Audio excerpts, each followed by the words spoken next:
What is up, everybody?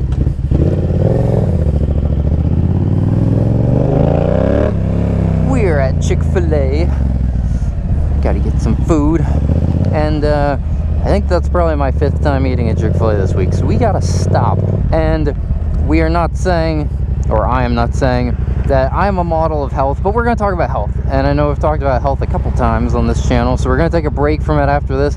But I thought this was an interesting topic. On the Diary of a CEO podcast, he had a guest on who he called a vitamin D expert.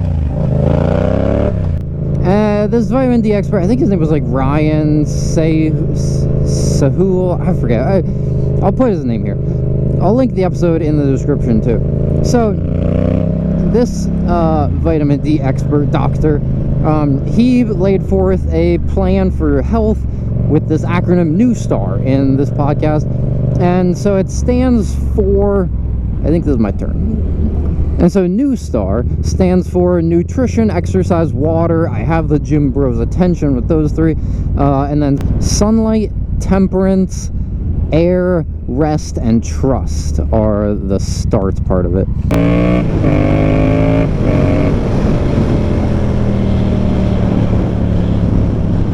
All these things that you might consider a very traditional sort of like wellness approach. So all part of this wellness approach. And as he went on through this podcast, I was just thinking about how motorcycling satisfies so many of these criteria. So I'll leave it up to you all in the comments. You can say how many you think it checks off this list. So NEWSTART is 8 letters. And so you can decide for yourself and leave in the comments how many of these 8 or how many of the things in NEWSTART you think motorcycling satisfies. So I'll talk about a brief summary about each one of these, and then why I think it kind of applies to motorcycles. I'll let you decide how much it does. So, not all these directly relate to motorcycles. Some of them more strongly correlated than others. So, first up, nutrition. Right? Eating right. Maybe avoiding sugars or some foods that are not as good for you. And just getting a balanced diet, basically. So I would say motorcycles, obviously it doesn't directly relate to that. I will say, if you're doing a long day ride, if you're doing a track day, maybe you're doing like off-roading, any of those things are going to encourage you to eat better, to get better energy. And I definitely find that in myself. Like if I do a track day, I'm going to prepare for a little while ahead of that, so I actually have like the strength and nutrition I need to have stamina for the whole day. So obviously not directly correlated, but loose association perhaps.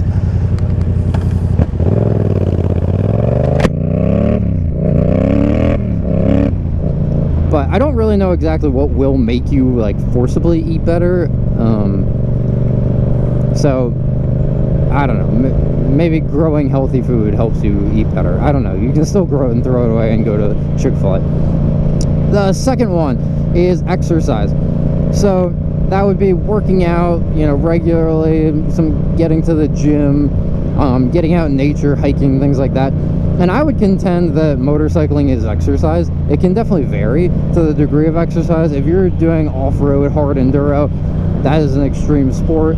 Trials, riding at the racetrack, all those would be extreme sports. If you are commuting, it's not maybe the best form of, or the best example of exercise compared to going to the gym or something like that. It's still more work though. It's still more exercise than going and driving. It's still more exercise than driving in the car, and you have to give that credit. Car drivers might not see it that way, but you're not in the air conditioning. You have to balance your bike at stops. Most cars are automatic now, so you're shifting gears, you have more coordination, and it is a little bit of exercise. Now, it varies, so we can't say that it's the greatest form of exercise necessarily all the time, if you fall into that commuting category, but still, it's more exercise than being in a car, right? Certainly more exercise than having like a Tesla or a self-driving car drive you, more exercise than being a passenger in an Uber, any of that stuff, right? So we're gonna give it some credit there on exercise. So probably satisfies like 1 so far. The third one is W for water in NEWSTART. So he talked about how water, like, not only should be drinking more water, and most people don't drink enough water, but also about temperature changes in water, and how we've become so acclimated to air conditioning and heating in our homes, where we just want it just perfect, like just 70 degrees. We want our pools heated to the right perfect temperature. All these things where we don't like extremes. We don't make our body go through that of like generating heat or sweating and any of those kind of things, right? Like body self-regulation, we don't like that. And so he talked about that, right? Cold plunges, saunas, or hot tubs, like doing temperature changes with water and drinking more water inside of the water category. And I would contend, and I made a video about this, about doing a cold plunge on a motorcycle, like in the winter time, going and, you know, doing highway speeds at below 30 degrees, and the wind chill ends up giving you, you know, a very, very cold temperature like 0 or sub-zero, which, you know, you can easily achieve colder than a cold plunge is going to be on a motorcycle. And also, you are sitting on top of a 200, sometimes 225 degree motorcycle at red lights during the summertime, and so it can really get you hot too. So I think that for this category, it is an excellent example. And motorcycling is, you know, get your cold plunge or get your sweat on, you know, wherever you're going. And especially here right now, it is 100 degrees during the day, and it is hot to ride a motorcycle, especially if you have any gear on. I got my chest protector, you know, long sleeves, long pants, over the ankle shoes, like all this stuff adds up to trap heat in and really warm you up kind of in that sauna-like effect. So I think motorcycling encourages you to drink more water. If you're going to be riding all day, I oftentimes fill one of those like water bottle remote bladders, sort of, where it's like on a hose that comes up to my helmet, and I can just drink water as I ride all day. And I also think, you know, the temperature difference that he describes with water, I know water is going to transfer heat faster than air, but still you can freeze yourself. If you've ridden in the winter, you know, it can be literally like a minute or two, and your hands will be pretty numb if you're out on a cold enough day. So that's water. The fourth one is sunlight, which took him a while to get to, being as he's a vitamin D expert. Maybe would have expected. Just listen to that.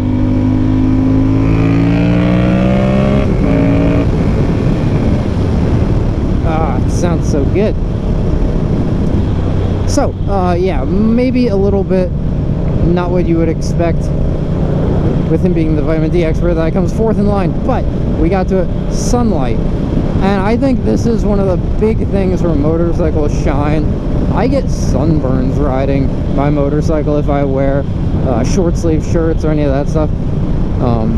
One of the videos I posted earlier about the Moto Marini demo ride, I had sunburns on my arm and neck and all over the place. Anywhere that's not covered and you ride a couple hours in this, you know, high UV summertime environment, you'll get sunburn, you'll get a lot of vitamin D, and you're going to get a lot more vitamin D than if you're behind the glass in a car or behind glass in your house or in the shade or whatever it is.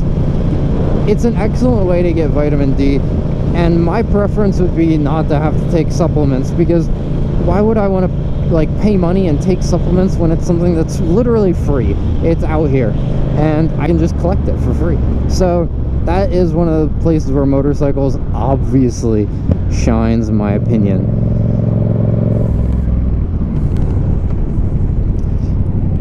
Alright, the first T is temperance. So temperance refers to like moderation in alcohol, drugs, any of those kind of things.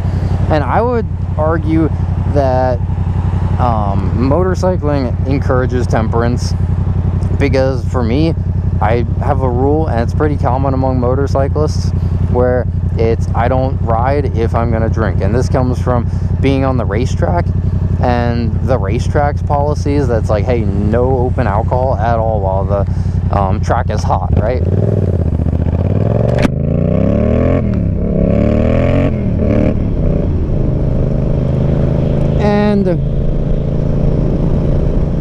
And so that's just a part of, like, in my opinion, and there's no judgment on people who do ride to the bar and have a drink or whatever, but for me it's just a discipline thing. It's a easy rule to keep, because for me it would be like, if I have one, I might have two, or, you know, I might find myself just like losing count, or being like, you know, I feel fine, right? But my reaction time could be inhibited.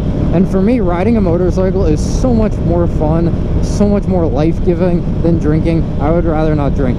So, and also with drugs, obviously. Hopefully you're not, you know, using drugs and riding motorcycles. So I would argue that motorcycles is a big encourager of temperance, and that there's a lot of support in the motorcycle community for temperance. There's obviously the crowds that go to the bars and drink, but there's a lot of people who will hold each other accountable and say, hey, you know, you've had too many, I'm gonna take your keys, I'm not gonna let you ride. And that's gonna be more so in motorcycles than the automotive, like just people driving cars. Less friends will take your car keys. All right, moving on. A is for air, and that's get fresh air. He was talking about how there's so many good things in natural air for you, and that's because what the sun reflects back to you, you know, taking away carbon dioxide and recycling new air, and how he said especially air near trees. And if you notice, I am surrounded by trees. This is not quite as good as a hike, but it's just about as good as you can get and still make it convenient to your everyday life. And he's saying, you know, the HVAC kind of recycled air, or using that recycle air button on your car, not good. And some people will ride with helmets where it totally restricts airflow, right? Like chin curtains, all their things closed. I don't do that. I ride with them open. I get plenty of air. You can probably tell from this helmet that I get a lot of wind noise, and that is indicative of the fact that I'm getting air inside of this helmet. So I love this as a way to get fresh air. Definitely better than a car. I mean, you can roll the windows down on a car, but survey says very few people I see drive around with their windows down. R is for rest. So rest would be exactly what it sounds like. Relaxing, sleeping enough hours every night, things like that. And it's hard to say that this one directly correlates to motorcycles. You could argue maybe that, you know, if you have a ride coming up or something like that, you might go to bed early and get enough rest so you're well rested for, you know, the track day or the long ride or whatever it is you're doing. You know, sometimes, you know, the exercise or the thrill of riding a motorcycle, maybe that helps you sleep better at night. That's like, you know, you got some adrenaline out, you got some energy released.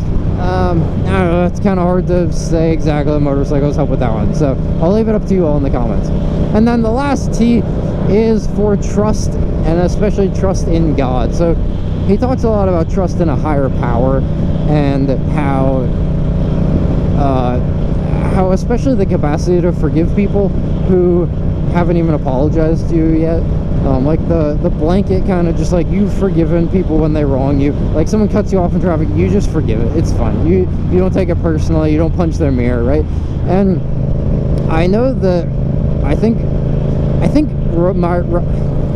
riding motorcycles draws a lot of people closer to God, in the way that they might have had near-death experiences. They might have lost people who they love, buddies who ride, and that draws you closer to God, draws you closer to the kind of knowing that, you know, you're not necessarily rolling the dice like every single time you ride, where it's like, oh, definitely gonna not make it this time, right? It's not one of those attitudes, but it's like you're doing something a little more risky than a car. It kind of helps remind you of your mortality, right? And that's a good thing, I think, to actually remember that we're not all self-sufficient.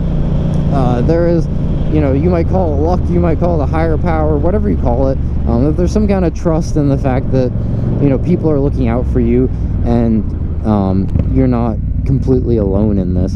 And, you know, a lot of motorcycle group rides will actually start with like a prayer, just for a quick prayer for safety for this ride. I know a lot of people do, you know, prayer, especially when someone like passes away or whatever. And so I think it's a great way to draw you closer to God, draw you closer to that like trust in God. And also it helps you realize that not all people are bad. There are plenty of good people, and you know, it helps you learn to trust them a little bit. And I think this is part of the point of like when people get a little bit more mature in motorcycles and they stop like smacking people's side view mirrors and stuff like that, and just trust like, hey, you know, accidents happen on the road. You weren't trying to do anything malicious to me. Hopefully I wasn't trying to do anything malicious to you. And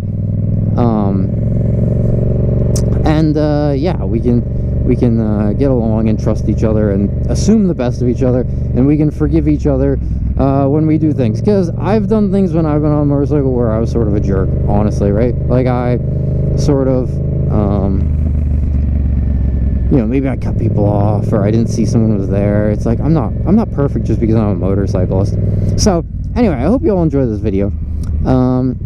This is the NEWSTART. I will put that link to the podcast below if you want to listen to it. But I thought it was pretty interesting. Let me know in the comments what you think, and ride safe, everybody.